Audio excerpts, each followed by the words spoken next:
school insignia embossed at the top. I wonder if he'll let me have the sign from my memory book. I am Monsieur Guillaume Polignac, your ambassador from Lycée International des Arts Paris, here to escort you to the dormitories.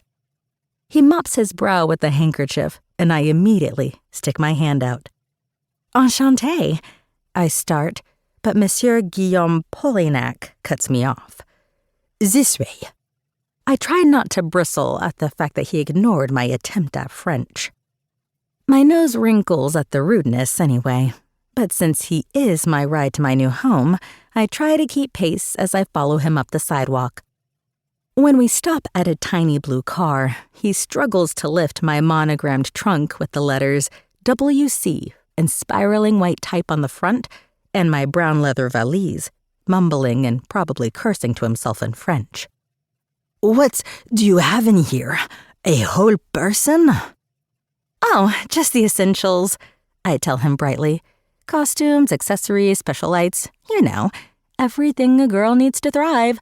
There's no such thing as being overprepared. Monsieur Guillaume Polignac raises his eyebrows at me before giving the trunk one last shove to pack it inside.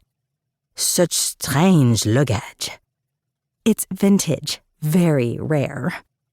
I climb into the passenger seat and buckle myself in, making sure to pull my braids out from under the seatbelt.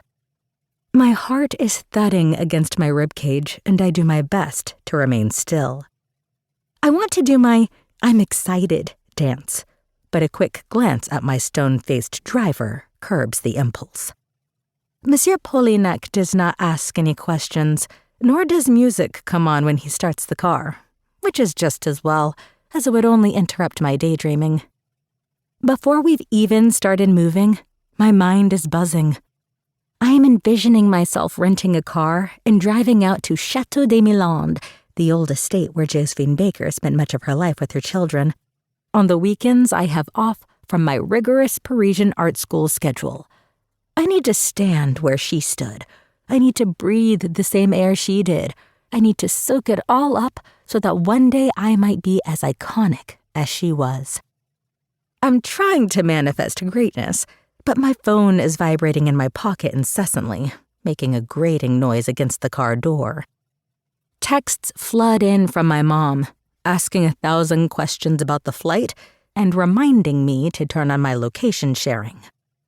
Another deep inhale and exhale before I dig my phone out and turn it on Do Not Disturb. Not right now, Mom. I'm drinking in Paris.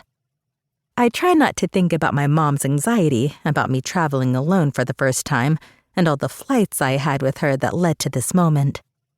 I feel a little guilty that I do consider texting Nana instead, wanting to share this momentous occasion with at least one of them, but I ultimately decide that updating them both will have to wait. I sit back in the seat and think, I'm soaking up my new life far, far away from Mom's fussing. Monsieur Polignac inches through traffic down a picturesque street. You know, like the ones on postcards, with beautiful gardens enclosed by iron lace and cream-colored buildings that could double as elaborate cakes. We pass gorgeous glass storefronts spilling over with perfumes and scarves and purses. Beautiful people window shop or clutch fresh flowers and baguettes. I even think I catch a glimpse of a chocolate shop. Bicyclists navigate the paths. It all feels like something out of a guidebook of Paris rather than the real thing. Excitement runs like lightning through my body, but I feel a small pit forming in my stomach. There's so much to see. How will one semester be enough time? First visit to Paris? Monsieur Polignac asks. Oh, oui, I reply, slowly peeling myself away from the window. I wanted to come here my whole life. It's my Nana's favorite city. She used to live here. I rattle off Nana's entire artistic career as a relatively well-known performer, singing and dancing throughout Europe and often in New York City in her 20s.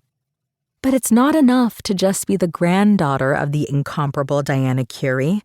I've got to make a name for myself. The legendary Whitney Curry. Monsieur Polignac.